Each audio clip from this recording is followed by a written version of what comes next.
Hi there, everybody. This is Lee, and this is a commentary on the Confederate statues that are coming down in New Orleans under the oversight of Mitch Landrieu, who is the mayor of New Orleans.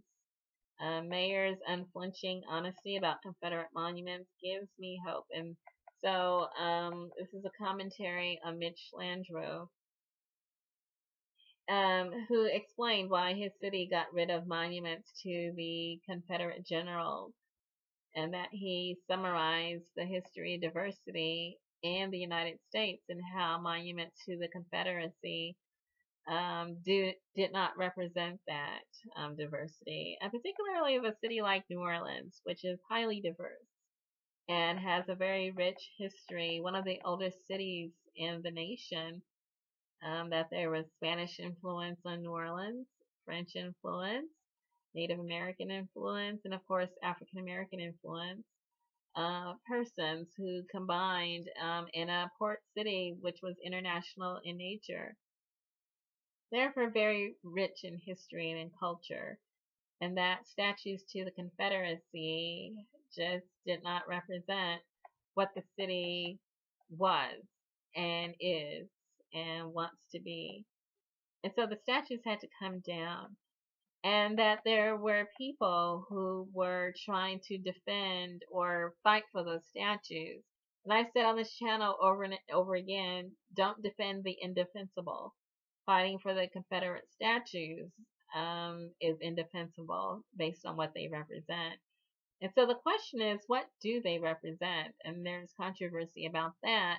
There are people saying, well, it's, freedom, states' rights, democracy, but really? Freedom, states' rights, democracy, history. What are you defending really? And so we have to look at what the Confederacy represents. Um, and there's been revision of history the same way that history that's very dark in nature gets revised, so people don't have to defend to deal with um, things that were unspeakable that happened during the rich history of the founding of this nation, the attacks on Native Americans, the taking of their lands, the driving of them away from their lands, the genocide, and then, of course, the enslavement of African Americans, forcing them to work for free and with no compensation, no ability to build wealth or to pass that wealth down or to be rewarded for their labor. That was all snatched away by their so-called owners who took that wealth from them, and that this is what these statues were celebrating. And people just don't want to celebrate that anymore. There are some who do, and then we have to say, what is the motivation for that? And so, multiple leaders of the succession movement across the South of the Confederacy, the formation of the Confederacy, do cite slavery as the most compelling reason for Southern independence, and that the states left the Union because of slavery. They wanted to maintain slavery. People try to say that it was states' rights, but at the time, slavery was cited as the reason that people stated that that's what it was.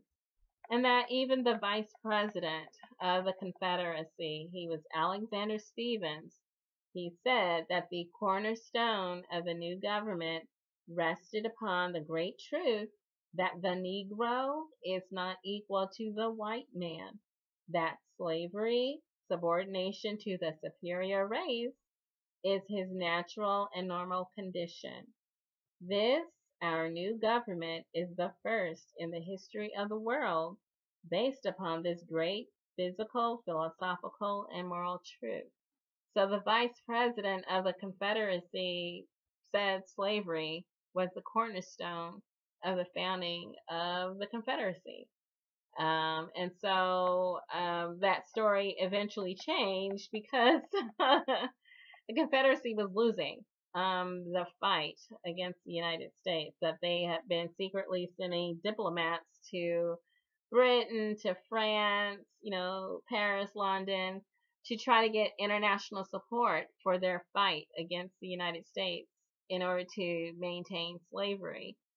And that we see that they were willing to deal away to, they were so desperate for that help that they were willing to give up slavery in order to enlist the help of France and Britain.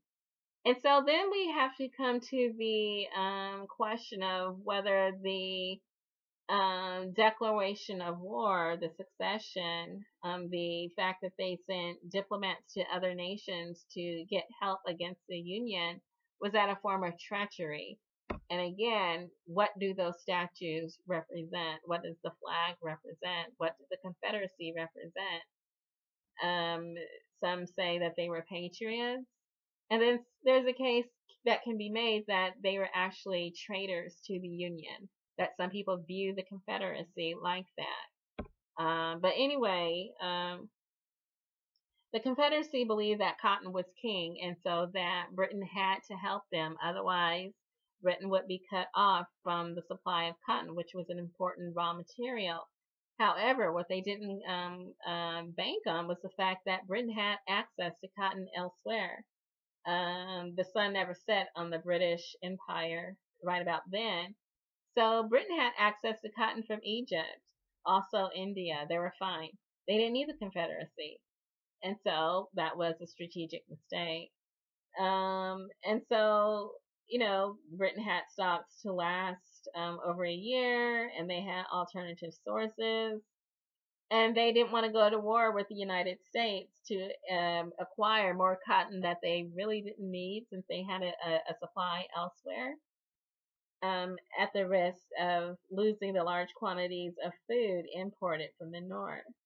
And so the Confederate government sent repeated delegations to Europe, but historians seem to give them low marks for the diplomacy skills. And so, by December 1864, Jefferson Davis had considered sacrificing slavery as a cornerstone of the Confederacy in order to receive help from France and from Britain. But there was so much demand from slavery from the greater population that was kind of secretive, his effort to do that deal. And he said that that the war was fought solely for the vindication of our rights to self-government and independence, and that no sacrifice is too great save that of honor. And so when they were trying to get help from France and from Britain, they changed the story of the motivation of the war, that they were willing to deal away slavery and then say that the war was for honor, and that for right to self-government and independence. And so that was the propaganda, that was the gaslighting of the motivations of the war. But the original intent was to maintain slavery, and that was stated. And so, again, we look at these statues and what they represent, and why people would want to celebrate that. And the city of New Orleans concluded that they didn't want to celebrate that anymore. There are still some states that want to maintain Confederate statues, but when you look at what the history of the Confederacy is, their actions against Native American populations, their actions, of course, against African American populations, the fact that they attacked the northern states of the United States, and actually tried to enlist the assistance of foreign governments against the United States, that the Confederacy is not American history. It's Confederate history. When they separated from America, that 4-year history was not American history. And so it's not patriotism celebrating the Confederacy. It's actually celebration of war against the United States. And so, people have different ways of viewing that, but that's what New Orleans concluded about the statues in their states. So anyway, I'll just leave it here. People have their opinions.